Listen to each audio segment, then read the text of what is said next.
Misalnya di kepolisian juga sama, di birokrasi juga sama, karena berkahnya hidup itu kalau dikawal orang.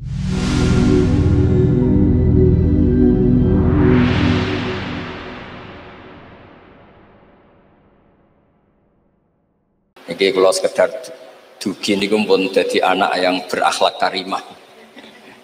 Terus kalau buatan perlu nyampe mau itu kata-kata tekotok ini pun soleh pol, pergi jutus neng aina lewat Gus Subab. Gus Subab itu putrane Mbah Mun. Terus kalau diteror satu orang tidak mandi ya dua orang.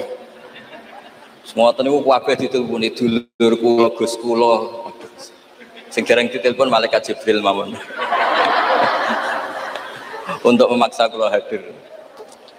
Kalau mau matur Bu Khofifah, kalau niku hanya mau undangan orang sepuh. Ternyata orang sepuh itu banyak.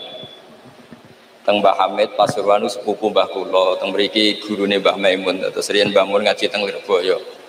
Terus keluarga Lirboyo kadose memanfaatkan hak maksa. Kalau cerita sing ringan-ringan mawon bahwa benar Bu Khofifah tadi berkah itu dimulai dulu itu ada Fathul Masail begini Bu Khofifah. Agak Fathul Masail itu agak benar, tapi ya benar. Gimana hukumnya polisi dari perempuan atau gimana hukumnya wanita jadi polisi. Nah ini Bu, Neng Aina nggak usah Fathul Masail, langsung eksekusi, langsung meraktekkan. Itu hampir semua musyawirin bilang haram karena polisi itu wilayah lelaki. Wilayah lelaki karena nangani penjahat, nangani kriminal. Tapi ada kiai yang agak unik. Mungkin termasuk kita yang unik itu. Itu Pak Yai, kalau bandar narkoba itu kadang pengedarnya perempuan dan kadang disembunyikan di tempat yang nggak boleh tersentuh lelaki. Kalau semua polisi lelaki itu gimana itu solusinya itu? Walhasil terus kiai itu bilang, ya udah boleh. Terus karena nggak kebayang kan, misalnya disembunyikan di tempat-tempat tertentu, kemudian polisinya itu cowok. Semenjak itu terus ada maklum kalau polisi itu dari perempuan. Saya tidak tahu Arisalah ngirimkan yang diterima di Akpol itu berdasar fikih itu apa enggak, tidak tahu. Tahu yang jelas itu ada fikihnya juga. Jadi makanya mendengar itu penting karena barokahnya mendengar itu kita menjadi tahu cara pandang orang lain. Dulu itu orang mengira kalau kiai besar diundang di musola kecil gak datang itu dulu dikira keangkuhan. Tapi semenjak ada sudut pandang, terus niki sekaligus hormat nama Arisalah. Arisalah itu nama yang meminta namanya Abdurrahman bin Mahdi. Ya ini tadi saya juga memberi hadiah sama Gus Sofa sama Gus Alawi kitab Arisalah. Kemudian ditulis tebel sampai sekitar 700 halaman. Namanya kitab Ar-Risalah. Di situ ada kaidah-kaidah cara menganalisis Quran dan hadis. Dan itu berkahnya Masya Allah. Akhirnya fikih kita tidak fikih harfiah, tapi fikih yang benar-benar bisa menjawab tantangan zaman. Di antara yang paling terkenal misalnya ibu saya itu namanya Yohanit, persis tabarruk sama namanya ibunya Nabi Musa. Khilah ya. Di fikih itu ada kitabul khilah, bab merekayasa hukum. Jadi Nabi Musa kita tahu itu Nabi Musa. Setelah itu Nabi Musa kecil disusui siapa aja nggak mau. Ini cerita kecerdasan perempuan zaman itu sudah cerdas. Jadi sebelum sekolah Arisalah juga ada yang cerdas. Terus gini Bu, ibu Nabi Sinten Musa. Itu cerdas sekali. Dia minta saudaranya supaya meneliti ini larungan Nabi Musa sampai mana. Singkat cerita ngerti kalau itu ditemu Fir'aun. Ketika cari perempuan yang menyusui, tidak ada yang mau Nabi Musa. Wa harramna alaihil maradi, semuanya menolak. Singkat cerita saudaranya ini bilang hal adulluka ala ahli baiti yakfulunahu lakum. Ini saya tunjukkan keluarga yang mungkin susuannya pas dengan Nabi Musa, dengan Musa kecil. Lalu pengawal-pengawal Fir'aun itu curiga, loh kok tahu? Sebab itu untuk menghilangkan curiga dia bilang, tapi mintanya bayaran itu tinggi. Jadi berkahnya minta bayaran itu malah dikira ini benar-benar orang lain. Karena kalau ibunya sendiri pasti tidak minta bayaran. Jadi ini cerita, jadi mulai dulu perempuan tuh pinter ngerekayasa. Ya agak ruwet nih.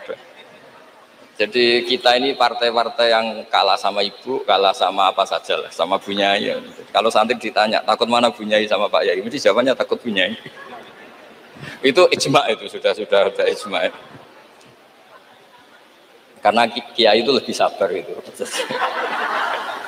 Kalau kata Bu Nyai enggak, kiai itu lebih pelupa. Jadi kalau ada masalah gampang lupa. Saya dapat dua nikmat. Dia ketemu putranya, sekaligus dapat uang dari Fir'aun. Jadi Quran kalau mencontohkan perempuan itu luar biasa. Ada lagi contoh Asia. Perempuan itu memang misteri. Ada yang istrinya Fir'aun jadi wanita hebat, yaitu Asia. Ada yang harusnya solihah kelas papan atas karena istrinya Nabi Nuh, malah enggak. Sehingga pola-pola fikih perempuan, saya ulang lagi, pola-pola fikih perempuan itu Imam Syafi'i ngarang. Itu kalau sudah tentang perempuan itu ya pusing. Jadi ternyata pusing itu kalau ditarik ke atas. Itu dulu Rasulullah itu menghadapi Aisyah sama Fatimah itu ya pusing. Itu kalau Halah datang, Halah itu saudaranya Khadijah. Itu kalau datang itu betapa hormatnya Rasulullah. Makasih kamu datang mengingatkan pada Sayyidah Khadijah, pada Khadijah gini-gini. Itu Sayyidah Aisyah cemburu. Kenapa engkau mengingat Khadijah terus? Padahal Allah sudah mengganti yang lebih cantik daripada yang sudah tua. Pokoknya menyebut ajus itu tua, yaitu Khadijah. Gantian Sayyidah Fatimah yang tersinggung karena ibunya disebut ajus, tua. Nabi itu cara ngelola dua wanita ini, yang satu bangga dengan kecantikannya dan keperawanannya, dan Sayyidah Fatimah tertekan karena ibunya jadi korban, yaitu dianggap sepuh. Itu Nabi cara menyelesaikan itu unik, bilang gini, Fatimah, kamu bilang ke Aisyah, sehebat-hebatnya kamu itu perawan dapat duda, sementara ibuku janda dapat. Ini cerita, jadi ngelola perempuan itu ribet. Jadi kalau terlalu ke Aisyah, Sayyidah Fatimah cemburu. Kalau terlalu ke Sayyidah Khadijah, Sayyidah Aisyah cemburu. Jadi ya nggak ada solusinya memang. Jadi kalau kiai ngaji fiqhul mar'ah itu, fiqhul nisa itu nggak ada selesainya. Kata Nabi, khuliqat min dila'in a'wad, didesain dari iga yang bengkok. In dhahabta tuqimuhu kasartah. Kalau kamu memaksa lurus, patah. Kalau kamu biarkan tetap bengkok. Ya kalau jalan harus bengkok ya biar bengkok aja, tidak usah dipaksa nopo lurus. Terus kalau suwun terutama teng Gus Sofa, Gus Alwi, teng putra-putra neng Aina, Ar-Risalah itu menjadi inspirasi hukum. Dulu zaman Imam Ghazali ada orang pamit mau jadi ahli fikih. Sama Imam Ghazali nggak boleh, udah kamu jadi dokter saja. Terus ditanya, kenapa engkau sebagai ulama kok malah fatwa saya jadi dokter? Kata beliau, banyak negara Islam yang karena nggak ada yang belajar dokter harus berobat ke dokter yang non Muslim. Begitu juga di dunia ekonomi, di dunia politik dan seterusnya dan seterusnya. Jadi itu yang dikenal dengan usul fikih. Dulu Imam Syafi'i itu bencinya sama orang kaya itu Masya Allah, karena beliau lahir miskin dari komunitas miskin. Dan beliau referensinya miskin itu lebih menyelamatkan karena lebih ringan hisabnya. Itu malaikat bagian hisab. Kalau hisab orang miskin kan pusing, nggak ada yang bisa dihisab kan.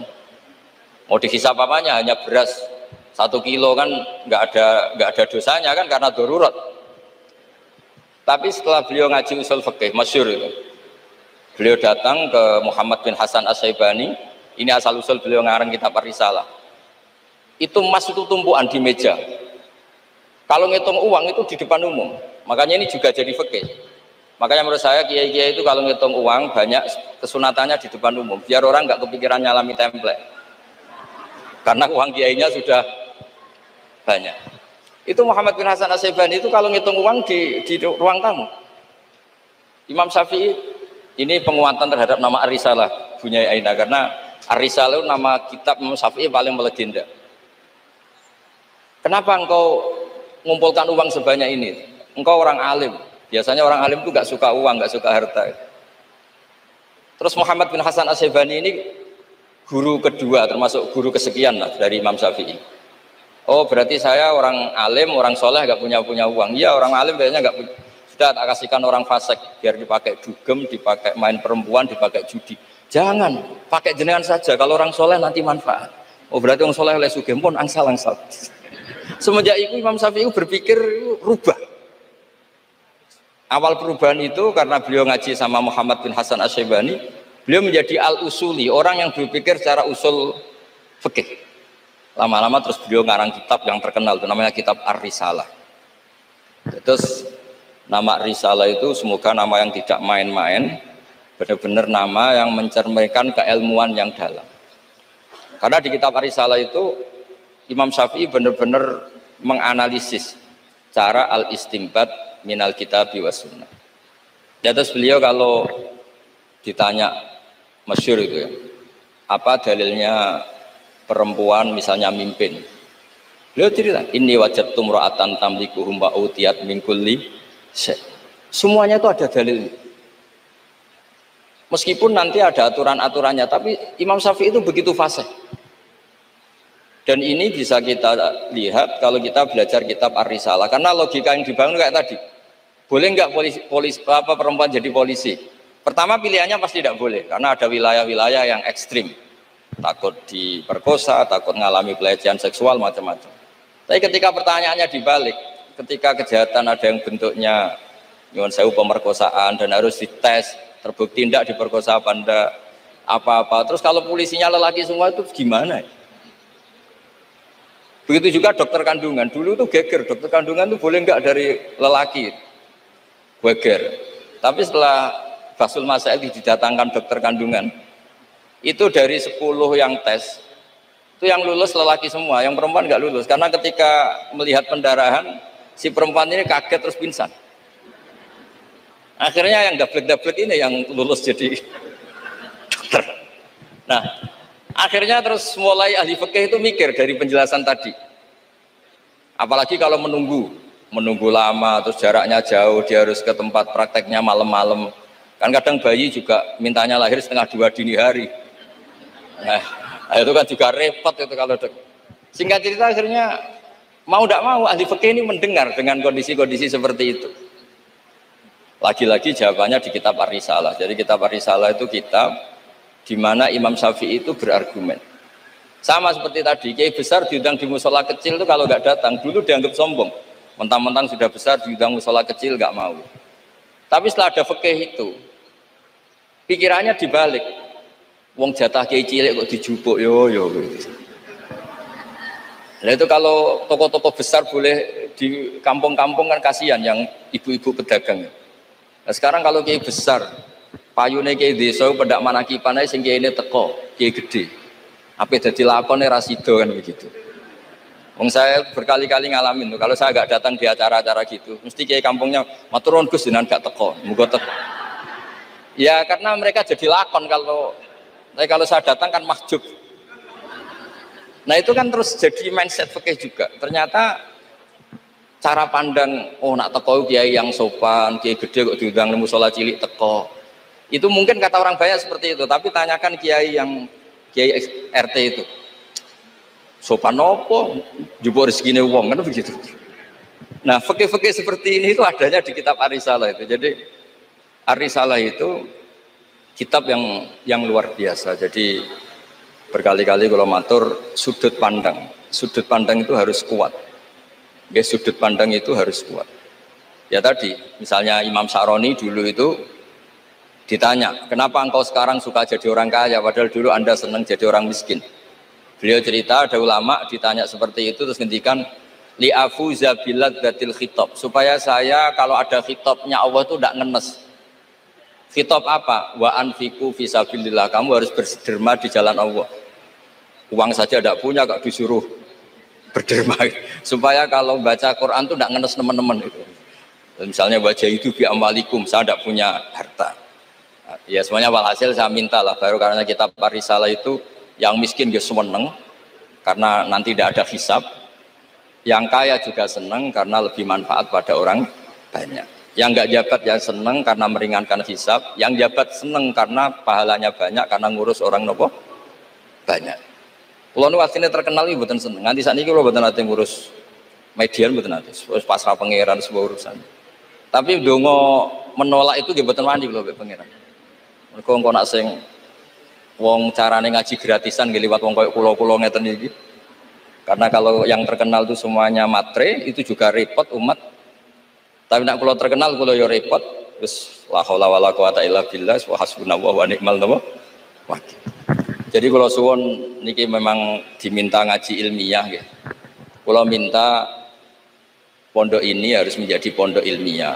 Yaitu misalnya ada dokter yang muslim, muslimah, soleh, solihah, anggap saja itu awal dari praktek islami di dunia apa? Kedokteran. Misalnya di kepolisian juga sama, di birokrasi juga sama, karena berkahnya hidup itu kalau dikawal orang soleh. Wa maka nawaw yu'adzibahum wa anta nawaw fihim. Komunitas yang tidak soleh, ada satu saja yang soleh. Soleh itu bisa materinya karena soleh, kayak para habaib atau Rasulillah, atau soleh karena perilakunya, atau soleh karena keinginannya. Itu semuanya berkah, menjadikan azab ini tidak turun. Wa maka nawaw yu'adzibahum wa anta nawaw fihim. Terus kula mboten saged matur kata-kata, wong kula teko tok pun sopan, ampun ganjaran kula pun kathah pun. Kula nak ngaji di rumah pakai kitab itu bisa 2 jam, bisa 3 jam. Tapi kalau ngaji seperti ini itu kan koyok kedikte gitu. Temanya diatur, jamnya diatur. Saya itu kiai yang paling pantangan diatur, tapi karena kalah sepuh ya sudah, jadi ganjaran ngaji ini tidak ilmiahnya tapi tawaduk saya. Mugi barokah tawaduk niki kula nggih untuk barokah pondok Lirboyo ngoten mawon. Assalamualaikum warahmatullahi wabarakatuh.